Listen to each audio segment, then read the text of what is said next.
عصمت دی اپنے بیٹے سہیل کے ساتھ ثاقب حسین اور رومانہ ثاقب حسین کے گھر آئی ہیں سہیل اور زاویہ کے رشتے کی بات کرنے، اور جس پر رومانہ ثاقب حسین نے بہت ہی سلیقے اور مہذبانہ انداز میں کی ہے قطعی معذرت۔ اور ہونے والی اس ملاقات میں رومانہ ثاقب حسین نے اپنے اعلیٰ خاندانی رکھ رکھاؤ، شوہر کے نام ساب اور عزت، اپنی باوقار شاندار شخصیت، عمدہ اخلاق اور اعلیٰ قدر معیار کا بھی رکھا ہے خوبی دھیان۔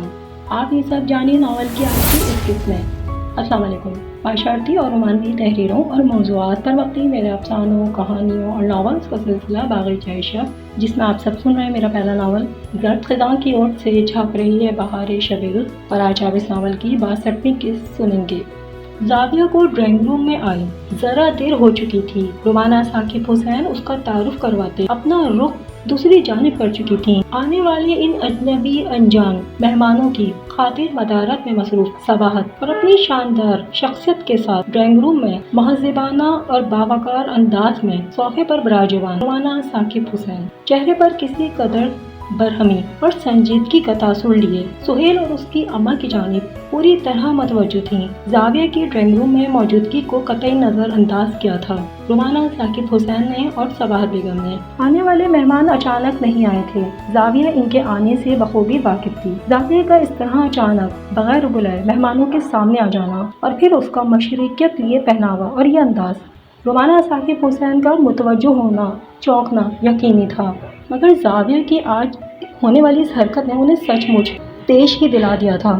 گھر میں آ کر بیٹھے ہوئے مہمانوں کی وجہ سے وہ اپنی برہمی کو عیاں کرنے سے قاصر تھیں، مگر صاف لگ رہا تھا انہیں بہت برا لگا ہے۔ صباحت عصمت دی اور سہیل کے لیے چائے سرو کر رہی تھیں۔ زاویہ وہیں کھڑی ہوئی تھی، ایک خیال، ایک امید کہ ممی یا پھپھو کوئی اسے یہاں بیٹھنے کا ہی کہتے، مگر ممی اور پھپھو جانی کسی نے بھی اسے بیٹھنے کے لیے نہیں کہا تھا۔ سہیل اور اس کی اماں اس اعلیٰ اونچی شاندار سے محل میں مہمان بنے ڈرائنگ روم میں موجود تھے، اور اس مہمان نوازی اور آؤ بھگت پر بہت خوش بھی دکھائی دے رہے تھے۔ اماں لوازمات کے ساتھ خوب انصاف کرتی دکھائی دی۔ وہ وہیں رکی کھڑی رہی تھی اور پھر چند لمحے اور کھڑی رہی، مگر پھر اسے مجبوراً وہاں سے واپس آنا پڑا تھا۔ غصے میں بڑبڑاتی، قدموں کو بھٹ بھٹ کرتی، پیر پٹکتی ڈرائنگ روم سے اب اپنے بیڈ روم کی جانب بڑھتی چلی جا رہی تھی۔ یہ کیا بات ہوئی بھلا؟ ممی اور پھپھو جانی کو کہنا تو چاہیے تھا نا کہ آ جاؤ زاویہ بیٹھو۔ زاویہ اپنے بیڈ روم میں ہی آ گئی تھی، دوپٹے کو اتار کر بیڈ پر زور سے پھینکا تھا اور پھر بڑبڑانے لگی۔ اور شازمین، تمہیں تو میرا ساتھ دینا چاہیے تھا نا۔ بیڈ روم میں موجود شازمین پر نظر پڑی تو اس پر برسنے لگی۔ ہرگز نہیں زاویہ، میں تمہاری طرح بے وقوف اور نافرمان بالکل نہیں ہوں۔ اس میں بے وقوفی اور نافرمانی والی بات کیا ہوئی شازمین؟ لڑکیوں کے رشتے نہیں آتے کیا؟ زاویہ دو بدو اس کے سامنے کھڑی تھی، اپنے دونوں ہاتھوں کو کمر پر رکھے غصے سے اس کی جانب دیکھ رہی تھی۔ زاویہ، جو کچھ تم کرنے جا رہی ہو اس کو نافرمانی اور بے وقوفی کے سوا اور کیا کہا جا سکتا ہے؟ اور کم از کم ان ساری فضول باتوں کے لیے میں تمہارا کوئی ساتھ بات نہیں دینے والی ہوں۔ سوری شازمین، مجھے تم سے یہ امید نہیں تھی۔ زاویہ اس کے جواب سے سخت مایوس ہوئی۔ جانتی ہو زاویہ، مجھے بھی تم سے ان سب کی توقع نہیں تھی جو کچھ تم نے آج کیا ہے۔ ماموں جان، ممانی جان کی مرضی کے بغیر، ان کو بتائے بغیر تم نے سہیل کو ان کی اماں سمیت گھر میں بلا لیا، جبکہ فرحان غوری کے ساتھ تمہارا رشتہ دونوں خاندانوں کی جانب سے باہمی رضامندی اور خوشی کے ساتھ طے ہو چکا ہے۔ یہ سب جاننے کے باوجود بھی تم فرحان غوری کے ساتھ منسوب ہو چکی ہو۔ تم نے اس فضول سے شخص کو اس کی اماں کے ساتھ گھر بلا لیا۔ اور زاویہ، میں سوچ بھی نہیں سکتی تھی ماموں جان ممانی جان کی خوشی اور مرضی سے طے کیے ہوئے فرحان بھائی کے ساتھ تمہارے اس رشتے کو تم خود اس قدر خود غرضی کے ساتھ ٹھکرا دو گی۔ اور آج مجھے تمہیں یہ کہنا ہی پڑ رہا ہے کہ تمہیں اپنے سوا کسی کی خوشی کا کوئی خیال ہی نہیں ہے، اور نہ ہی ماموں جان اور ممانی جان کی عزت کا ہی کوئی احساس ہے۔ فرحان غوری، مائی فٹ، میں اس رشتے کو نہیں مانتی۔ زاویہ بڑبڑائی۔ تمہاری اپنی مرضی ہے زاویہ، مگر یاد رکھنا اگر تم نے کوئی جذباتی سا اور جلد بازی میں یہ بے وقوفانہ فیصلہ کر لیا نا تو ساری زندگی یہ جو شخص گھر مہمان بن کر آ کر بیٹھا ہے نا سہیل، بہت پچھتاؤ گی۔ میں نے دیکھا ہے اس کی اماں مجھے کافی تیز اور ترار گرم مزاج یہ خاتون لگیں، روایتی ذہنیت یعنی کہ تنگ نظر۔ زاویہ تم کبھی بھی اس شخص کے ساتھ خوش نہیں رہ سکو گی، تم دونوں کا کوئی میچ بھی نہیں ہے۔ مجھے تو افسوس ہے تم اپنے ساتھ ہی کیا کرنے چاہ رہی ہو، اور میں تمہیں اتنا بیوقوف بھی نہیں سمجھتی تھی، لیکن تم نے تو ثابت کر دیا تم واقعی احمق ہو، جذباتی اور جلد بازی وہ تو ہمیشہ سے ہی تمہاری طبیعت میں بھری ہوئی ہے۔ اور دیکھ لینا ان دونوں مہمانوں کے جانے کے بعد ماموں جان ممانی جان سخت برہم ہوں گے۔ شاسمین نے اسے انتباہ کرنا چاہا۔ یہ کیک میں نے شام میں چائے کے ساتھ خود بنایا ہے اور اتفاق سے اچھا بھی بن گیا ہے۔ ممانی جان کی داد وصول کی ہے، امی نے بھی تعریف کی ہے۔ ہم نے آج شام چائے کے ساتھ اس کیک کو انجوائے کیا ہے، لیکن زاویہ تم نہیں تھی، اس لیے میں تمہارے لیے اپنے ہاتھوں سے بنایا ہوا یہ کیک اور چائے بیڈ روم میں ہی لے کر آ گئی ہوں، اور تمہارا ساتھ دینے کے لیے میں اپنی چائے بھی دوبارہ لے کر آئی ہوں۔ آ جاؤ، چائے ٹھنڈی ہو رہی ہے، پی لو۔ شاسمین نے کہتے ساتھ چائے کا کپ منہ سے لگایا تھا۔ لمحہ ہی لگا تھا اس نے اس ذرا دیر پہلے ہونے والی ساری بحث کو ہی سمیٹ لیا تھا، موضوع بدل دیا تھا۔ زاویہ بیزاری سے اس کی جانب دیکھنے لگی۔ میں آپ کے گھر اس لیے آئی تھی کہ اپنے بیٹے سہیل کے لیے آپ کی بیٹی زاویہ کے رشتے کی بات کر سکوں۔ عصمت دی نے چائے کا کپ خالی کر کے رکھا تھا۔ جہاں بیٹی ہوتی ہے وہاں رشتے تو آتے ہی ہیں، اور میں جانتی ہوں کہ ہم لوگ آپ لوگوں کے لیے بالکل انجان ہیں، اجنبی ہیں، آپ یوں سمجھ لیں غیر ہیں، مگر میں صاف بات کہوں گی، ہم بہت نیک، شریف اور خاندانی لوگ ہیں۔ ہاں، آپ لوگوں کی طرح دولت اور پیسے کی ریل پل نہیں ہیں، اور نہ ہی ہمارا اتنا بڑا سارا محل جیسا گھر ہے۔ آپ لوگوں کے ساتھ ہم کبھی بھی ان دولت آمارات کا اور آپ کی شان و شوکت کا مقابلہ کر سکتے ہیں، اور نہ ہی آپ کے برابر ہونے کی برابری ہی کر سکیں گے۔ آپ کے اور ہمارے گھر کے ماحول میں رہنے سہنے کے انداز میں زندگیوں میں بہت فرق ہے، وہ میں اپنی ان آنکھوں سے دیکھ رہی ہوں، مگر شرافت کی ضمانت میں ضرور دوں گی۔ عصمت دی نے اپنے تہیں بات شروع کی تھی۔ یہ صرف سوچ کا فرق ہے، سب انسان برابر ہیں، اور آپ ہمارے گھر آئیں، آپ ہمارے مہمان ہیں، آپ کا ہمارے ہاں آنا خوشی کی بات ہے، اور ہماری بیٹی کے لیے آپ نے جو بات کی ہے وہ بھی بہت عزت کی بات ہے۔ آپ نے ہمیں گھر آ کر اتنی عزت دی۔ رومانہ ثاقب حسین پوری طرح متوجہ ان کی ساری بات کو سن چکی تھی، اور اب نہایت مہذبانہ اور سلیقے لیے انداز میں ان کی بات کا جواب بھی دے رہی تھیں، جیسا کہ وہ خود تھیں۔ ان کی شاندار شخصیت تھی۔ ثاقب حسین کے ساتھ ازواجی زندگی میں ان کے نام، پہچان، مقام اور مرتبے میں منسلک ہو کر قدم سے قدم ملا کر ان کی اطاعت گزاری فرما برداری میں سر کو جھکائے ساتھ رہی تھی۔ دنیا، زمانے، لوگوں اور ملنے جلنے والے سارے ہی لوگوں کے ساتھ ملنساری اور گفتگو کا جو سلیقہ اور جو انداز انہوں نے اپنایا تھا، محض ایک بار کی ملاقات اور گفتگو ہی لوگوں کو ان کا گرویدہ بنا دیتی۔ اور جیسا کہ ابھی سہیل اور سہیل کی اماں عصمت بھی رومانہ ثاقب حسین کے منہ سے نکلنے والے تمام تعریفی اور پذیرائی لیے لفظوں کو سن کر خوشی سے سرشار ہونے لگے تھے، اور جو ذرا دیر پہلے وہ جھک کر بیٹھی ہوئی تھی، اب سر کو اٹھا کر فخر سے، ممنونیت سے رومانہ ثاقب حسین کی جانب دیکھنے لگی تھیں۔ ہاں، لیکن رومانہ ثاقب حسین کی نظر ذرا فاصلے پر بیٹھے اپنی ننسابہت کی جانب گئی تھی، جو انہی کو دیکھ رہی تھیں۔ لیکن خاتون، میں آپ سے معذرت چاہوں گی، کیونکہ زاویہ کا رشتہ ہم طے کر چکے ہیں۔ میرے ہسبینڈ کے بہت ہی قریبی دوست، آپ سمجھیں بچپن کے دوست غوری صاحب کے اکلوتے بیٹے کے ساتھ زاویہ ثاقب حسین کی باقاعدہ منگنی ہی ہو چکی ہے، اور ویسے بھی برسوں سے دونوں فیملیز اس رشتے کے تحت تعلقات اور دوستانہ مراسم کو خاندانی رشتہ داری میں بدل دینے کے خواہش مند رہے تھے۔ زاویہ کی پڑھائی اور ایگزامز مکمل ہوتے ہی ہم نے باقاعدہ منگنی ہی کی ہے۔ وہ بڑے دھیان سے بات کی وضاحت دے رہی تھیں۔ فرحان غوری اپنی اسٹڈیز مکمل کرنے باہر گیا ہوا ہے، اور جیسے ہی پاکستان آئے گا ہم شادی کی تاریخ بھی فائنل کر لیں گے۔ ان لوگوں کو شادی کی جلدی ہے، تو ہم بھی اب جلد ہی زاویہ کی شادی کی تیاریوں میں مصروف ہیں۔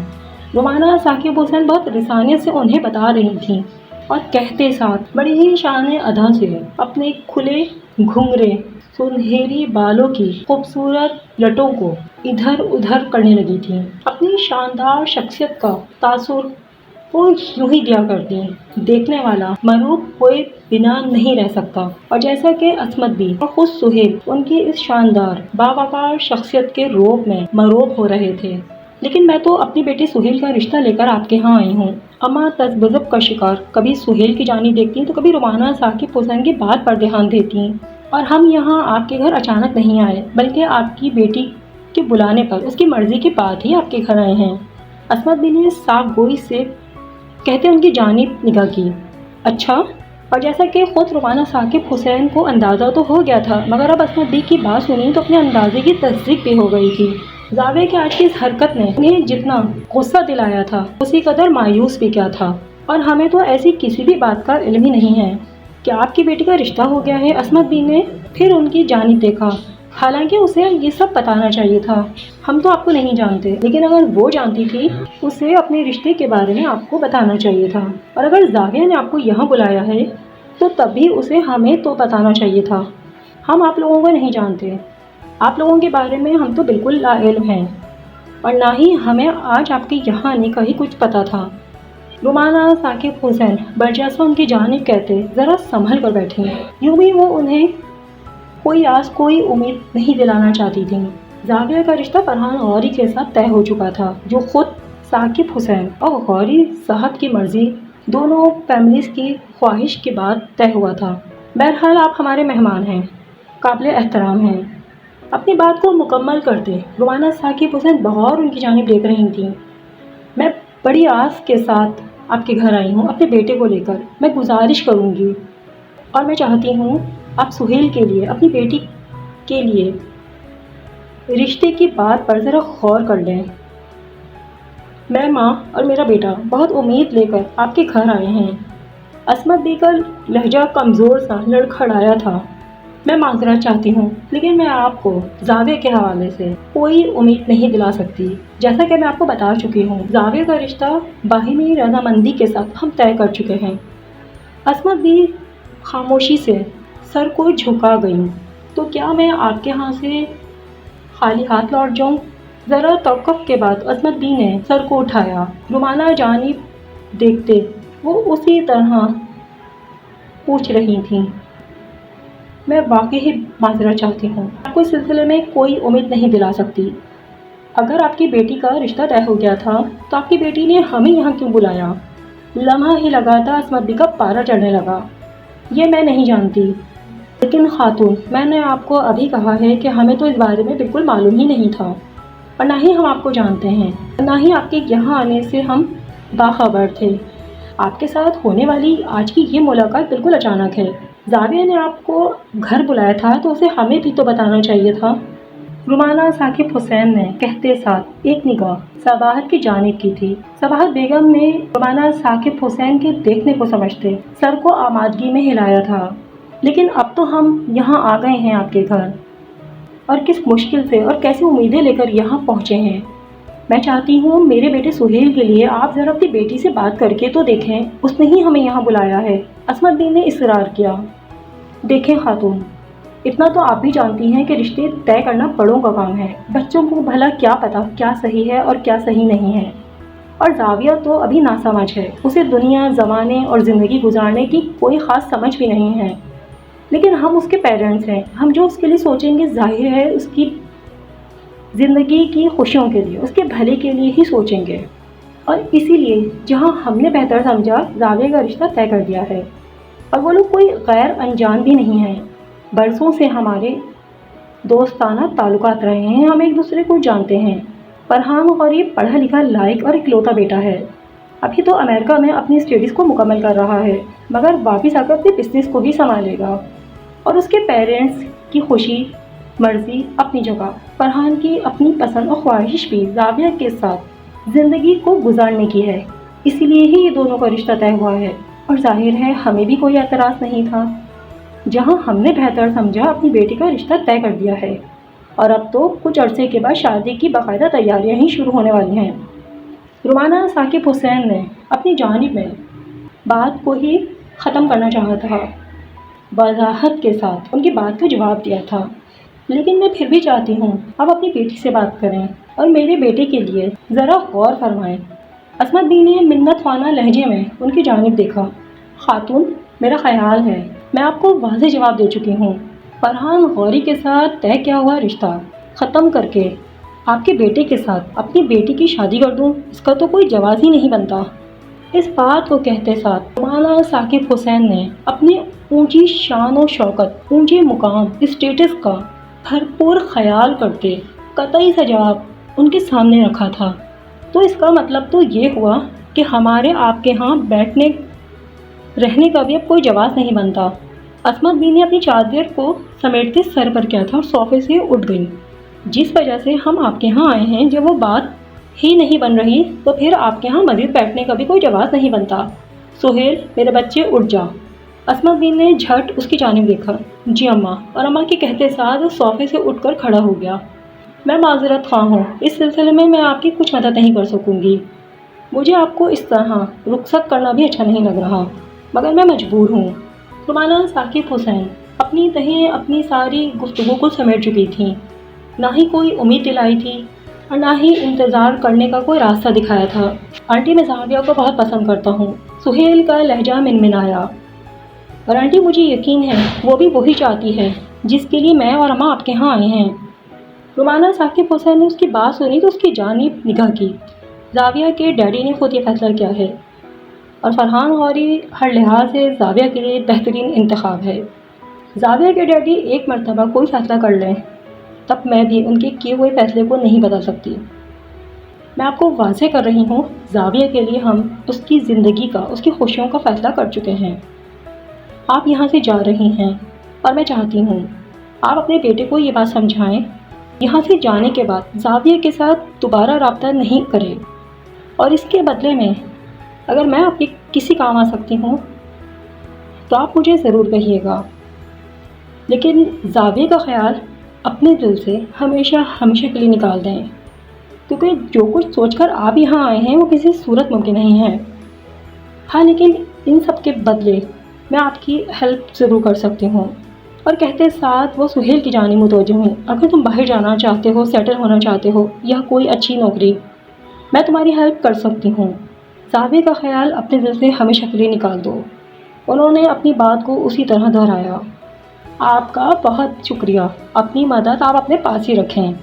عصمت بھی تڑپ کر بولی، میں اپنے بچے کا رشتہ لے کر آپ کے گھر آئی ہوں، آپ سے کوئی مدد مانگنے نہیں آئی ہوں۔ آپ سے 1000 درجے کم حیثیت ہی صحیح، مگر اپنی محنت کے بلبوتے پر ہم اپنی زندگی کو گزارتے ہیں، اور کسی کے احسان اور مدد کی نہ ہی ہمیں کوئی ضرورت ہے اور نہ ہی ہم محتاج ہیں۔ عصمت بی کا موڈ بگڑنے لگا۔ جیسا آپ بہتر سمجھتی ہیں ایسا ہی ٹھیک ہے، اگر یہاں سے جانے کے بعد زاویہ کے ساتھ رابطہ نہ ہو، خاتون آپ اس بات کا خیال رکھیے گا، اور میں ڈرائیور سے کہتی ہوں وہ آپ کو آپ کے گھر چھوڑ کر آ جائے گا۔